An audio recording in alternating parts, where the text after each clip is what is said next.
ٹھیک ہے چھوٹے صاحب، 3 نمبر فلیٹ لے لو۔ مجھے نہیں معلوم بوڑھا اور نوجوان اصل بات سمجھے تھے یا نہیں۔ میں لفٹ کے ذریعے اپنی منزل کی جانب روانہ ہو گیا۔ کال بیل کے جواب میں ایک ادھیڑ عمر خوش شکل عورت نے دروازہ کھولا۔ میں اسے میڈم مدیا سمجھ بیٹھا تھا۔ اس کی شخصیت ایسی ہی جاذب نگاہ تھی۔ بمل بابو کا پیغام لایا ہوں میڈم، میں نے ادب سے کہا اور وہ مسکرانے لگی۔ اس نے آنکھوں سے راستہ دیا تو میں اندر داخل ہو گیا۔ مختصر سی لابی عبور کر کے وہ مجھے بیڈ روم میں لے گئی۔ کون ہے آنٹی؟ کھنکدار آواز میں کسی نے پوچھا۔ اپنا آدمی ہے بیبی، تم مہمانوں سے فارغ ہو جاؤ تو مل لینا۔ عورت نے کرسی کی جانب اشارہ کرتے ہوئے اسے جواب دیا، پھر دوسری کرسی کی پشت پر جھک کر مدھم آواز میں بولی، میڈم کے پاس انٹیلیجنس کا صاحب ہے، میں تمہارے لیے کافی لاتی ہوں۔ اس نے دروازہ بند کر دیا۔ جب میری توجہ دوسرے کمرے میں ہونے والی باتوں پر لگی تو میرا ذہن چٹکنے لگا تھا۔ ہارڈ بورڈ صرف پردہ ہی تھا یا وہ لوگ بالکل دیوار کے قریب تھے۔ باتیں انگریزی میں ہو رہی تھی۔ میری تجویز میں کوئی الجھاؤ نہیں ہے میڈم، مرد کہہ رہا تھا۔ بالکل 2 اور 2 کی مسلمہ پالیسی کی بات ہے، بلکہ مسٹر شکلا تھوڑا دے کر زیادہ حاصل کرے گا۔ وہ اگر میرے گروپ کو ایمونیشن کے خفیہ بزنس میں 50% پر شامل کر لے تو اپنے منافع کے ساتھ وہ ہم سے سپلائی کی سہولت حاصل کر سکتا ہے۔ اب وہ مال دوسری پارٹی کے ذریعے کشمیر سپلائی کرتا ہے۔ پارٹی زیادہ مارجن رکھ کر سودا کرتی ہے، جبکہ ہماری شراکت سے تیسری پارٹی کی ضرورت ہی نہ رہے گی۔ ہم مال براہ راست ضرورت مند ہاتھوں تک اپنی پسند کے نرخ پر سپلائی کریں گے۔ تم کسی طرح شکلا سے ہماری ایک میٹنگ کرا دو۔ آفیسر، میڈم کی آواز ابھری، اگر تم شراکت چاہتے ہو تو ہماری بھی کچھ شرائط ہوں گی۔ کیا تم شکلا کی نمائندگی کرنے کی مجاز ہو؟ ہاں آفیسر، میں شکلا کے مفادات کی نگران ہوں۔ پھر شرائط بتاؤ۔ ہم تمام مفادات میں 50% کی شرکت کریں گے۔ تمام سے تمہاری مراد کیا ہے؟ ہر وہ مفاد جو تم لوگ سرکار کی آڑ میں حاصل کرتے ہو، میڈم نے جواب دیا۔ پھر قدرے توقف کے بعد بولی، آسام اور سری لنکا کے کھیل میں حصہ داری، منشیات کا بزنس اور ایک نیا بزنس جو ابھی ہماری سرکار نے تمہارے حوالے کیا ہے۔ تم اسرائیلی کمانڈوز کو سیاحوں کے بیس میں جب کشمیر بھیجتے ہو تو پریس اور کشمیری لیڈروں کی آنکھوں میں دھول جھونکنے کے لیے تم لوگ کال گرلز کی خدمات حاصل کرتے ہو۔ تمہیں ایک کال گرل کے لیے 25-30 ہزار روپے دیے جاتے ہیں، جبکہ تم پولیس کے ذریعے مفت لڑکیاں حاصل کرتے ہو۔ وہ لڑکیاں واپس نہیں آتی، اس لیے کہ جب کمانڈوز ایکشن میں مر جاتے ہیں تو تم لوگ ان لڑکیوں کو غیر ملکی سیاحوں کے حوالے کر دیتے ہو۔ ہم بھی تمہارے اس بزنس میں شامل ہونا پسند کریں گے۔ اوہ، آفیسر کی آواز آئی، تم تو بہت گہرائی کی باتیں جانتی ہو۔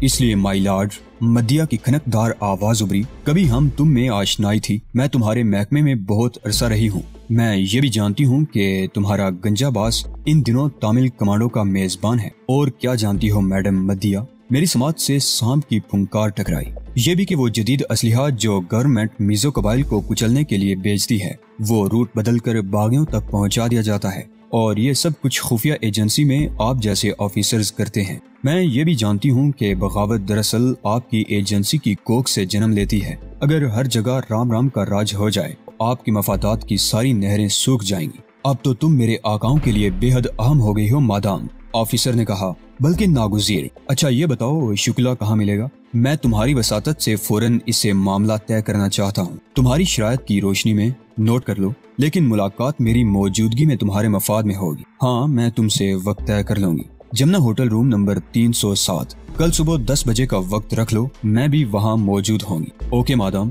آواز فوراً ہی مادام مدیا کی چیخ میں مدھم ہو گئی۔ یقیناً خاموش ریوالور سے گولی چلائی گئی تھی۔ میرے فوری فیصلے کی تہ میں یقیناً میڈم مدیا کی وہ ضرورت رہی ہوگی جو میرے مشن کو درپیش تھی، لیکن میں نے شعوری فیصلہ نہیں کیا تھا۔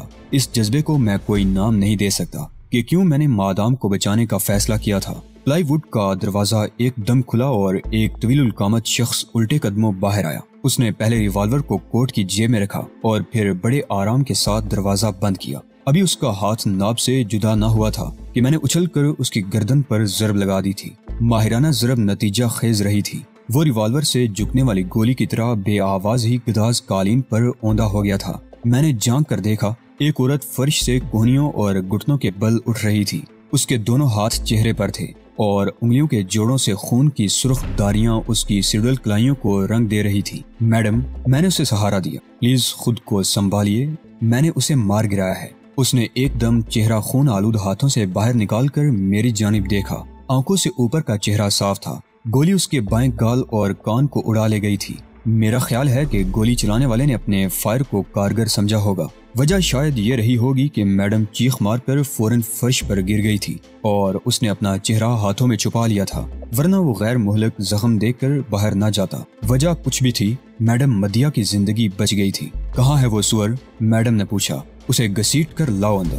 میں باہر گیا۔ آفیسر اسی حالت میں پڑا ہوا تھا۔ ویل ڈن، خوبصورت نوجوان۔ میڈم کے پاؤں میں جب اسے ڈالا تو وہ اپنے زخم کو بھول گئی تھی، حالانکہ خون نے اس کا لباس تر کر دیا تھا۔ یہ وقت تعارف کا نہیں ہے، تم جو بھی ہو میرے محسن اور دوست ہو، اور میں اپنے وفادار دوستوں کی قدر کرنا جانتی ہوں۔ میں فرسٹ ایڈ کے لیے جا رہی ہوں، تم ٹائی اور میرے سکارف سے اس کے ہاتھ پاؤں باندھ دو۔ جب میڈم اپنا چہرہ پٹی میں چھپا کر واپس آئی تو میں آفیسر کو مضبوطی سے باندھ چکا تھا۔ اس کی جیبوں کا سارا مال اپنی جیبوں میں منتقل بھی کر لیا تھا۔ شناختی کارڈ، ملاقاتی کارڈز، چابیاں، ریوالور، چاقو اور معقول تعداد میں کرنسی نوٹ تھے۔ گڈ، مادام نے تعارفی لہجے میں کہا۔ ہاں، اب تعارف ہو جانا چاہیے۔ جواب کے طور پر میں نے بیمل بابو کی تحریر اس کے آگے رکھ دی۔ کام بولو دوست، مادام نے تحریر پڑھ کر کہا۔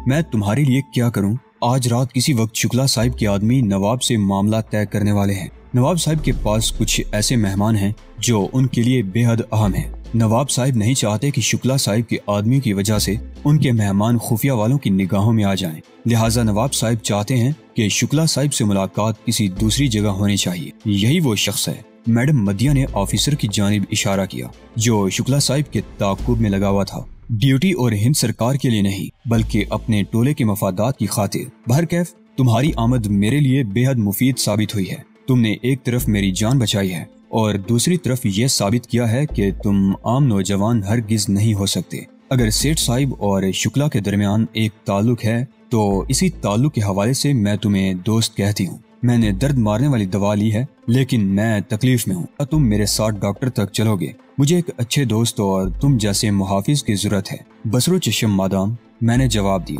اگر آپ میری دشمن بھی ہوتی تو انسانی ہمدردی کے تحت میں آپ کی مدد کرتا، لیکن اسے کچھ دیر بعد ہوش۔ ہاں، میڈم جیسے نیند سے جاگ کر بولی، یہ خطرناک شخص ہے، واپسی تک نگرانی کرو، میں آنٹی کو لے جاؤں گی۔ آپ مجھے ڈیوٹیفل نگران پائیں گی میڈم۔ میرے جواب پر میڈم مدیہ نے میری کلائی پر تھپکی دی اور وہاں سے چلی گئی۔ ایک منٹ بعد دوسری عورت نے جھانک کر مجھے پھٹی پھٹی نگاہوں سے دیکھا اور کہا، ہم فلیٹ لاک کر کے جائیں گے، تم اگر چاہو تو اپنے لیے کوئی بھی مشروب پسند کر لینا، تمام کمرے کھلے رہیں گے اندر سے۔ میں نے اس کا شکریہ ادا کیا اور جب دروازہ لاک ہونے کی آواز آئی میں نے جیب سے پرس نکال کر کرنسی نوٹ اور کاغذوں کے پرزے الگ کیے۔ چٹوں پر ٹیلی فون نمبر، مکان نمبر اور کچھ نام درج تھے۔ پھر شناختی کارڈ دیکھا۔ آفیسر کا عہدہ نہیں تھا، اس کا نام KS شرما تھا اور اس کا غالباً خفیہ نمبر 009 تھا۔ اگر اس کی پوزیشن نویں تھی تو چھوٹا آفیسر رہا ہوگا۔ اگر 007 سے نمبر شمار کیا جاتا تو اس کا عہدہ تیسری پوزیشن کا بنتا تھا۔